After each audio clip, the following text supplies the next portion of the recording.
Hi, I'm Damion Lupo, and you're watching Influencing Entrepreneurs. After years of teaching entrepreneurship and consulting business owners, I realized that true knowledge comes from the wins and losses of those entrepreneurs. These are the stories of those business leaders. I'm Casimir Ward, and this is Influencing Entrepreneurs. Today, we're here with Damion Lupo of the Millionaire Action Plan and the author of 10 Steps to $10 Million. Damion, thanks for being with us today. It's great to be here. So, I was looking kind of in your background and, number one, I want to learn my 10 steps to get to $10 million, but I see a lot of this stuff out there. So I'm going to have some questions to dig into. The book that I want to read is you started a video game company at a young age, is one of your first businesses. Yeah, when I was 11, the business started because I had a problem. My parents told us we were broke and we didn't have any money, and I didn't like an answer when I was trying to figure out how I was going to pay for video games. And so I started a business out of it. And that was the first time I remember actually starting a business. Ultimately hired my parents for that. And it just kept going. Every time I saw a problem, all I saw was opportunities to start businesses. And that there ended up being, at this point, we're close to 80 companies that I've started and run over the last 40 years. So it's been a lot of learning. A few winners, but a lot of learning in the process. So take me back to that first business. What was the video game you were wanting to get? So really, I wanted to be able to buy games that my friends had. And when you're a kid, there's certain things. And now it's like we're all kids because there's basically a candy store in every direction on social. We just see all the things, the shiny objects we want. And so I wanted to play all these different video games that were out there. And there was no money that my parents were going to give me. And so I said, all right, well, I had an idea. I'll just go buy them used. I'd play the games and then I'd sell them off retail one at a time. So, well, yeah. And with that, so you start your video game company and then that starts your path to entrepreneurship. When's your next business after that? I think they just kept popping up, whether it was a car detailing a business, or it was a tutoring service. A lot of it was service-based. It was trading time for money. And that was the difference with the first one. It's actually scalable. It wasn't just my time. It started shifting down the road when I was in college. I got thrown out of college because I started a bookstore in my dorm room. And this is before Amazon went in and took over the entire market for books. But I thought I could have a better business here that serves the students. And the one loser there was the bookstore on campus, because I was undercutting them both on the buy and the sell of used books. Everybody was happy except them. They lost all their business. They went out of business. And I got thrown out of school because they said, you cannot put the bookstore out of business. I said, too late. And they said, well, you're out of here. And so that was the end of that, but it was very scalable. Like I could do it. It wasn't just my time for money. It was, making $8 a book and, do 1,000 books in a week, and you paid for college for the semester. So it was just a problem I saw. And I went in there and created value for people $8 at a time. So does that end your college career, or do you have to go elsewhere to finish up? So I went a number of different places. I did go back full time. What's that business that you run to? So at the time I was buying and selling gold and silver. I was running that business, and which is hands down the world's worst business in terms of margin. It's like a 1 or 2%. So when somebody says, yeah, I'm selling a couple of $1 million of metals a year, and you're like, you're basically starving to death and homeless. And that was my experience back then. I was scraping together a few bucks here and there.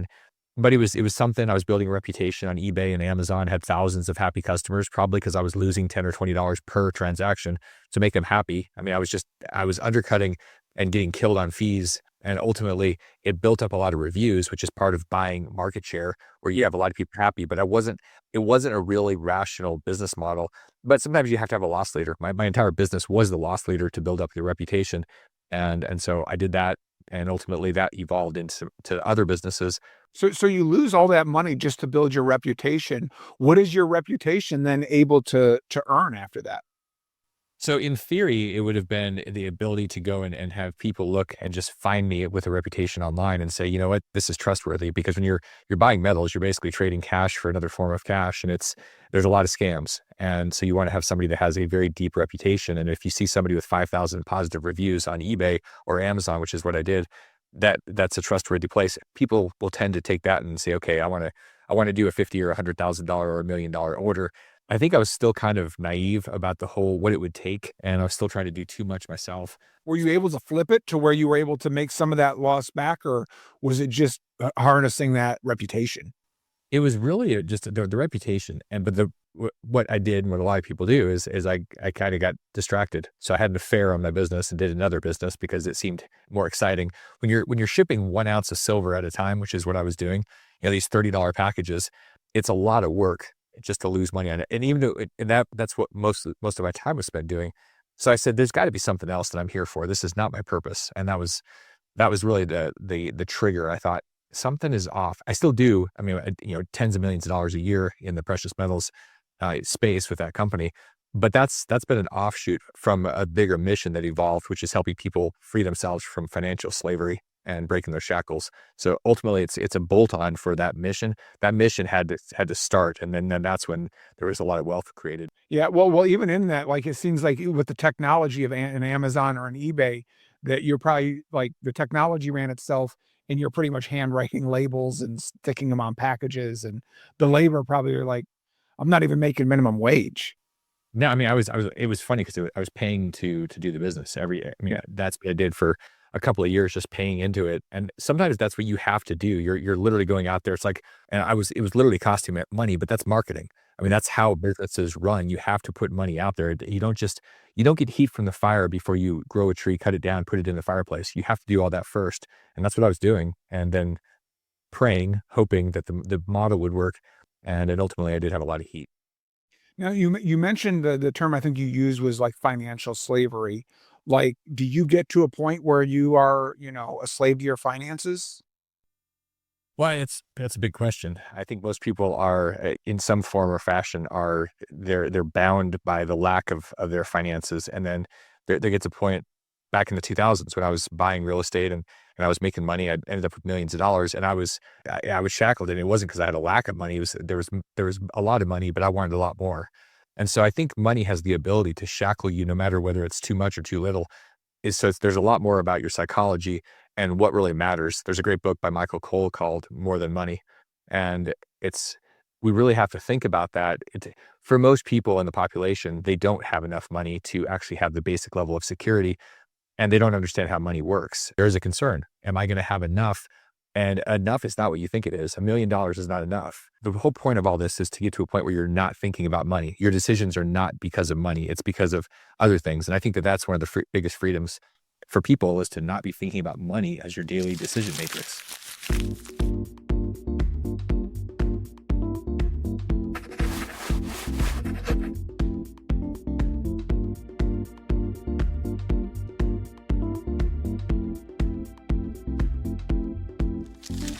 Some people can get to less than zero and just never recover that. Like, how do you do a gut check? It's a great question. And having gone homeless and having gone to, negative 5 million in 2008 with the real estate crash, and I used to think everybody needs to be an entrepreneur.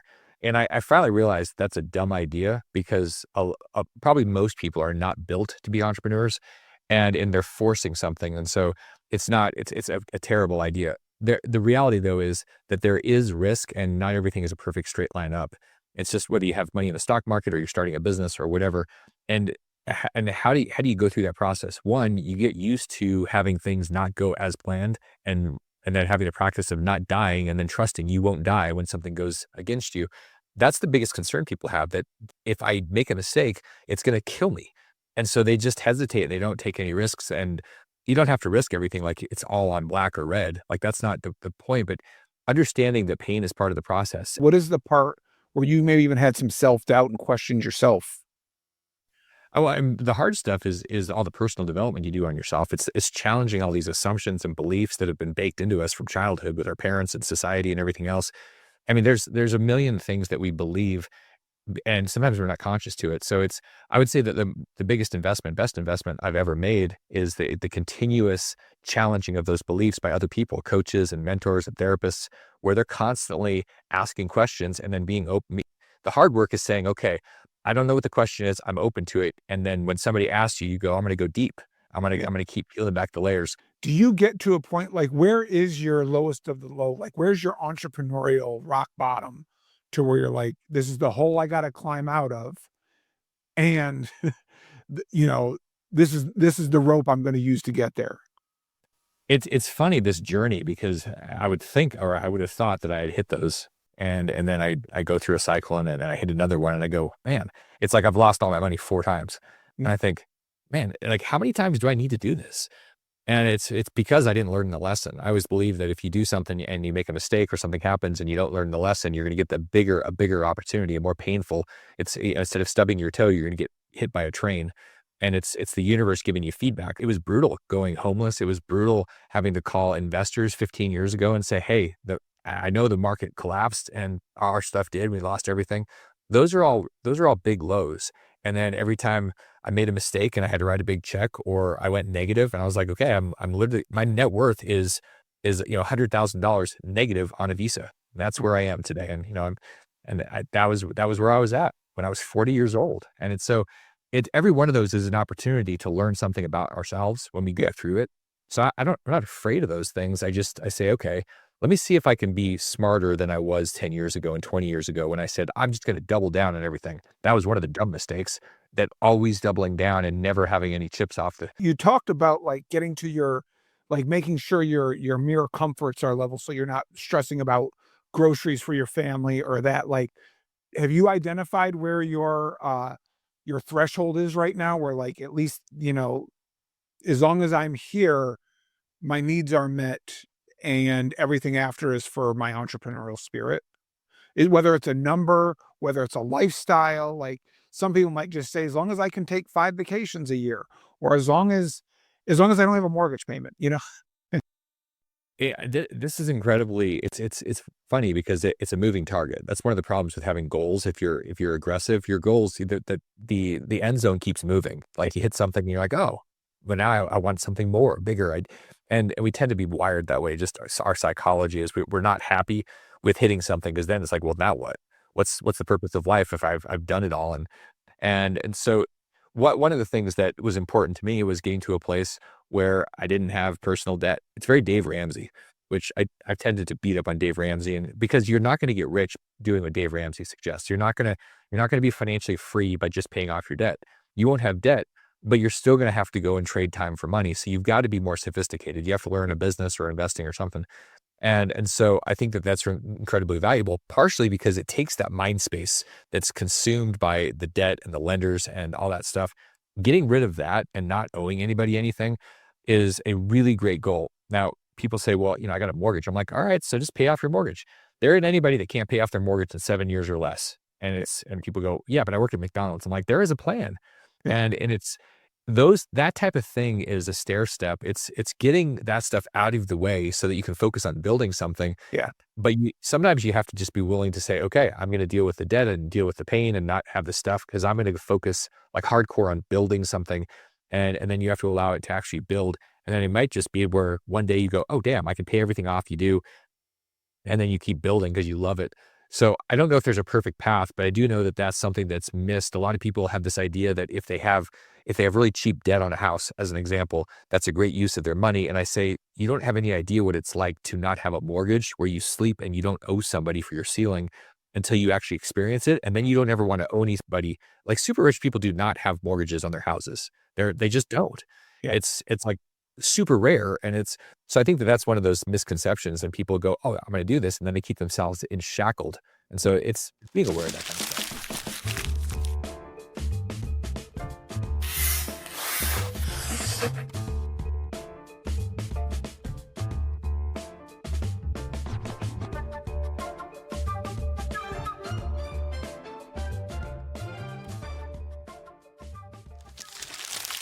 So as you do this, you start putting together all of this to build up your millionaire action plan and your 10 steps to $10 million. What is the aha moment that this is my package? I wish there was a moment in time where I'm like, man, I got hit by lightning. It was amazing. But the reality was I just kept having conversations because all the stuff I was doing, I was working with people on their stuff. And over time, you just start seeing patterns develop with people, and it's the same stuff. And I realized, oh, and I'm learning about myself. I'm learning about them. And what I realized is there's a lot of commonality. And so these conversations, it's like, oh, well, the next step is obviously this. I've seen this hundreds and thousands of times, and I've done it myself. So big difference about what I do with people and what I've done with these programs and just the work is that I've gone through it. I've built the millions, I've lost the millions, I've got multiple times, and I've built $1 billion company. I know what it takes to do that. I've created tens and hundreds of millions of dollars of personal net worth. I've been through this process. Mhm. And until you've done it, you really don't get it. It's just all theory. And as you know, in academia, there's a difference between theory and reality. It's not always the same. In fact, it's very often different. And when I kept learning about these patterns, and ultimately I could see around the corner. When you do things, you end up developing wisdom and emotional intelligence. So when somebody's saying, man, here's where I'm at, I don't know what to do. And it's like, you can start to see the future, but you can't see the future until you've got the emotional intelligence. And it's just like oozing out of you. So it becomes very easy, but it's easy because it was so hard to get there. Right. That's why it's easy. I've only got skills in accounting. So am I bound by that? Do I need to get into precious metals? Do I need to get into the market? Like, where do I start finding where the dollars are? You mentioned accounting. All right. So you want to make $1 billion in accounting? Great. Take those skills and figure out how to give them to a lot more people than your current, 100 times more people. How do you do that? I don't know. Software, automation, hiring people, whatever it is, there's just a lot of things. You've got to figure out how to serve more people. The stuff I'm doing now, I'm figuring out how to solve the housing crisis by building millions of homes. And so what's that going to do? It's going to create hundreds of billions of dollars in value. The first billion, okay, we got that. But that was because we created all this value serving people. And it wasn't because I said, okay, I'm going to go out on site and swing a hammer and build a house. I was like, okay, I got to bring hundreds and thousands of people together that have different skills, accounting skills, construction skills. I got to bring in hundreds of millions of dollars. Like there's all this stuff that has to happen. And it was simply because I said, what's the bigger problem? How many people do you get? I'm sure it's just as many as I get. Like, I just need $1 million idea that I can turn into a business. And I'm like, yeah, me too. Like, I mean, it's not just as easy as idea. In fact, I could give you the idea, but then you got to go execute it. The idea and the truth about the idea, because people do that, they say that all the time. Ideas are worth 1% to 3% of a business. Yeah. And I've made the mistake of overpaying somebody when they brought an idea, and I was like, oh yeah, that's worth a lot. Here's 25 or 30% of the company. And I'm like, wait a second. Yeah. Ideas are fleeting and they fly around and they attach themselves to different people's brain at the same time. All the value is in the execution. Yeah. And so, yeah, and that's the hard part. The idea is not hard. When I hear people all the time, I got this great idea. And I'm like, all right. Yeah. I mean, what are you doing with the idea? It's like, well, Yeah. I just need like $1 million to do this thing. And I'm like, you want somebody to donate $1 million to your learning experience? Like that's what they're asking for. Yeah. So the work is where all the juice is, but most people they're quite lazy. Yeah. And whether it's clients or students, when they tell me that, I'm like, if somebody offers you $50 for your idea, take it. And if you got a plan for that idea, then you got a different story. Yeah, it's people become a little bit too ridiculous about their ideas. Yeah. I mean, how many times have we heard, oh, they did this business? Oh, I thought about Uber. I thought about these things. Like I had that idea. It's like, it doesn't matter. You didn't do anything with it. And so it's easy to say that kind of stuff. And you probably will have ideas again. The question is, are you going to do anything with them? What is that hard step that people can or can't take to start the 10 steps to 10 million? I think that the hardest step is taking a step without all the lights being green before you leave the garage. And that's people are wanting to have the perfect plan. So we'll spend all this time. I've watched people just plan and think, but they don't do anything. And they don't want to run into a red light. They don't want to have the danger of the unknown. And so that usually ends up being the biggest problem. Instead of saying, here's what it comes down to. It comes down to trusting yourself and your instincts and your ability to make decisions and figure stuff out. Humans are interesting because we have the ability to plan, to think into the future, but that can actually become a problem. It can be a great thing when you're envisioning because you'll create your own North Star, but it also can keep us trapped because we're like, oh man, but what if I'm wrong? And animals do not think about this. They just go. It's like whatever's now is it. That's the whole thing. And so just trusting our ability to navigate the wild is we should all give ourselves a little bit more credit. How do you deal? I'm sure you got haters. Anybody who builds an audience has haters. I'm hoping to get my first hater in the next year. That's a goal for me. But how do you deal with that? It's actually interesting. I had somebody when I wrote my first book in 2004, and I actually made the mistake of reading some of the reviews on Amazon, and it doesn't feel real good because there's a lot of people, like my mom was nice. She wrote a nice review for me, but there were other people that just trashed my stuff. And they said, well, this is all just duh.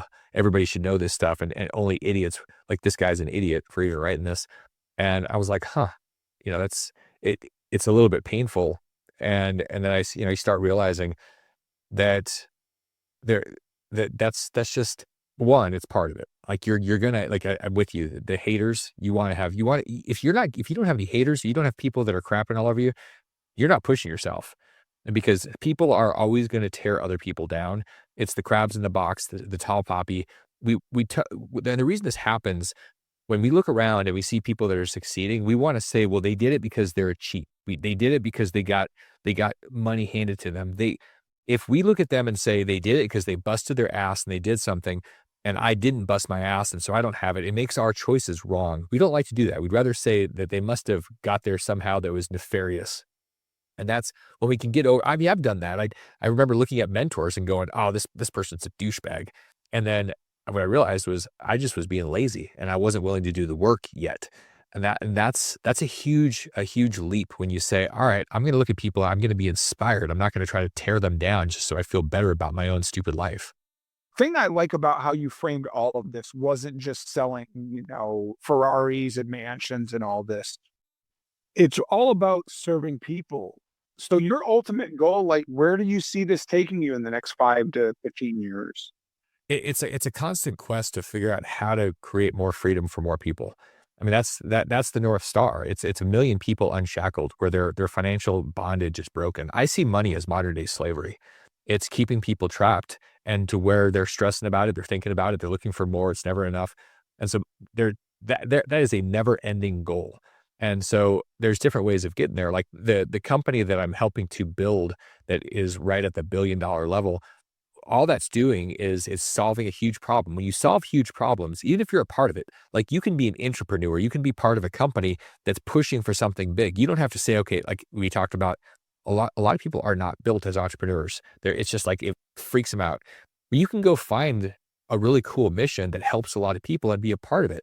I mean, our organization has tons of people, and most of them are not entrepreneurs, but they're incredibly important. And just because I happen to be this crazy entrepreneur doesn't mean I could do this by myself. I couldn't. And so there's an opportunity for us. The question is, are you playing a big enough game? Are you out there playing to do something that's significant enough for enough people? And so the thing for me is to figure out, how do I serve more people? If I'm serving several thousand here in Arizona, how do I serve 10x that or 100x that? How do I solve the crisis of housing in America? I mean, that's millions and millions of people. So I'm always asking that question. Is it ever enough to serve more people? No, because I have more to give. And if I have more to give, then I'm not done. And that's how I look at life. Well, Damion, I really appreciate your time. I definitely will make sure that we tag everybody to go to your website and have a link to your book. If there's anything else you'd like to share before we end the conversation, I'd love for you to use this platform to do so. I want you guys to go and take that 10-minute book. You can get it at turnkeyretirement.com. Grab it, download it, take what you love, throw away the rest. And the point there is to leverage off of somebody that's done it, that's seen it, that's been through it, and really hacking by getting yourself around a different way of thinking and saying, okay, I can trust this because it's real. It's not something that's made up, and it's honest, it's direct. And so if that's something that you're like, yeah, you know what, I do want to figure out what are those things. Unless if you're not at 10 million, there is a path to get there. And the biggest reason to get there is so that you don't have to think about money. Just like Forrest Gump said after he made all that money on that fruit stock, the stock called Apple, he said it was just one less thing to think about or worry about. And that's the whole point here. Well, I think that's a great place to end on. I really appreciated, Damion, and everything you had to share with the audience today. Appreciate it. Thanks for having me. Thanks for watching. To watch more episodes of Influencing Entrepreneurs, be sure to subscribe on YouTube at Nexagy Education.